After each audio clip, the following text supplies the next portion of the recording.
अधूरा रहने का कारण यही है कि जो भी हमारे अगुआ साथी जिस उद्देश्य को लेकर आए थे कि हम गिरिडीह जा रहे हैं, गिरिडीह हमारा जो है तो बहुत बड़ा जनाधार का क्षेत्र है, निश्चित रूप से हमें वहाँ से शक्ति मिलेगा, समर्थन मिलेगा। हम प्रदेश स्तर का कोई भी कार्यक्रम रूपरेखा तय करके सरकार के साथ इस विधानसभा में हम अपनी बात को रखेंगे। लेकिन यहाँ की उपस्थिति और मानसिकता को देखते हुए हमको लग रहा है कि मेरा भी हिम्मत कम हो जा रहा है कि हम आगे कार्यक्रम ये रखें तो किसके बदौलत रखें। साथ ही साथ मंत्री महोदय से मिलने का भी जो दिलों का सार्थक प्रयास रहा, भले ही आज हमारे बीच वो समय नहीं दिए, लेकिन वो बात होकर किसी न किसी रूप हमारे प्रतिनिधि से उनको बात करना ही पड़ेगा। मैं चाहूँगा कि इस विधानसभा सत्र में प्रदेश कमेटी के द्वारा यदि किसी तरह का कोई कार्यक्रम ये रखा जा रहा है तो उसको बहुत सोच समझ के कार्यक्रम बना रखें। हमको नहीं लग रहा कि कोई भी साथी इस समय में रांची जाने के लिए तैयार है। सभी लोग खास करके कुछ वक्ता लोग अभी बोल रहे हैं कि एकदम जी जान लगे टेट,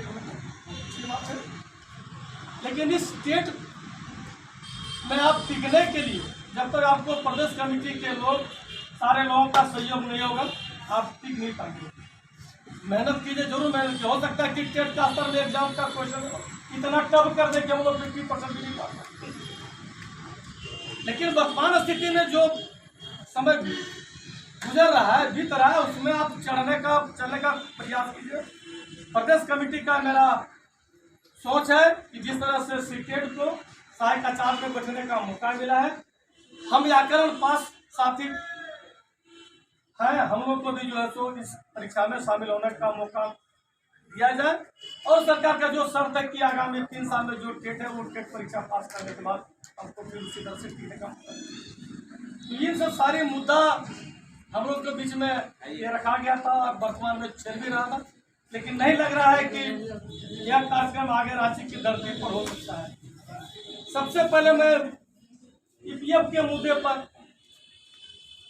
सभी प्रखंडों के साथियों से टेलीफोन वार्ता भी किया, लोगों से बोला ईपीएफ में पेंशन नहीं कटना बहुत बड़ा जुर्म है और आपका भविष्य भी सुरक्षित नहीं है। आए दिन हम लोग देख रहे हैं, सुन रहे हैं कि विभिन्न प्रखंडों से हमारे बहुत से सारे साथी किसी न किसी कारण से घटना दुर्घटना हमारे बीच से बने बिछोड़ रहे हैं। यदि आज उनका पेंशन मद में पैसा जाता तो उसका भविष्य सुरक्षित रहा, लेकिन गलती किसी और का, विभाग का, आप सजा भुगत रहे हम लोग। मैंने सुमन सर से और विकास सर से आग्रह किया कि सर ये हमारा धनवार का मुद्दा है, पहले धनवार ही हम शुरुआत करते हैं। तो धनवार से 122 आदमी का आवेदन लेके हम लोगों ने जिला कार्यालय, ईपीएफ कार्यालय गिरिडीह और आपका कमिश्नर तक आवेदन पहुंचाने का ये लोग काम किए। वहां से भी रिमाइंडर चिट्ठी आया समग्र शिक्षा अभियान को कि आप 1 सप्ताह के अंदर अपनी बातों का अपने रखें। हमारे नाम से और विकास सर के नाम से 2 ईपीएफ चिट्ठी भेजा है कि आप लोगों का जो मांग था, जो शिकायत था, मैं आपके जिला कार्यालय को दे दिया हूं कि आपने जो विभाग के प्रति जो आरोप लगाए वो कहाँ तक सही है और इसके प्रति आपने क्या किया। उनको 1 सप्ताह का समय दिया गया है। 1 सप्ताह के बाद यदि वो हमारा समग्र शिक्षा अभियान गिरिडीह कुछ भी तरह का कोई जवाब नहीं देता है तो निश्चित रूप से सुसंगत धारा के तहत ईपीएफ उसके ऊपर कार्रवाई करेगा।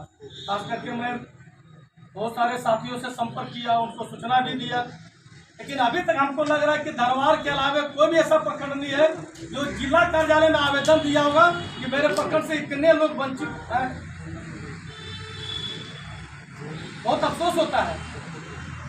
जमुआ वाले बोले कि ना हम कर रहे हैं, सैया वाले बोले हम कर रहे हैं, प्रमोद जी से भी मैंने बात की, जितेंद्र जी से भी बात की, तो हम लोग सब प्रक्रिया में लगे हुए, हम लोग सब आवेदन बना, कहीं कम से कम आवेदन जिला में तो दे दीजिए, रिसीविंग रहेगा, उस रिसीविंग के आधार पर हम लोग जाना पड़ेगा हाईकोर्ट को, रिट आज का हम लोग बने हुआ दायर करेंगे।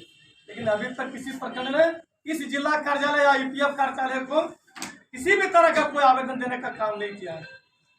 धनवार प्रखंड में 122 साथियों का लिखित आवेदन रांची कमिश्नर तक पहुंचाने का काम किया। उसमें सबसे बड़ा श्रेय हमारे विकास का है और सुमन जी का है, जिसका जो है जीता हुआ मैंने जागरण सारे ग्रुप में वो घूर रहा है।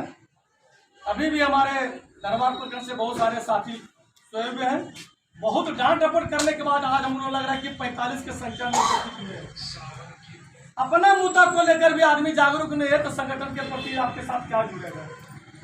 इसलिए मैं चाहूँगा कि प्रदेश कमेटी आप आगे का जो कार्यक्रम है वो सोच समझ कर ये तय करें कि कितने लोग हमारे इस अभियान में साथ देंगे।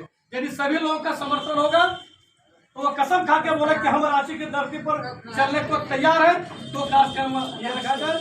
अन्यथा यथावत एक मांग पत्र देके सरकार को सिर्फ उन्होंने जिंदा रखने का काम किया कि हाँ संगठन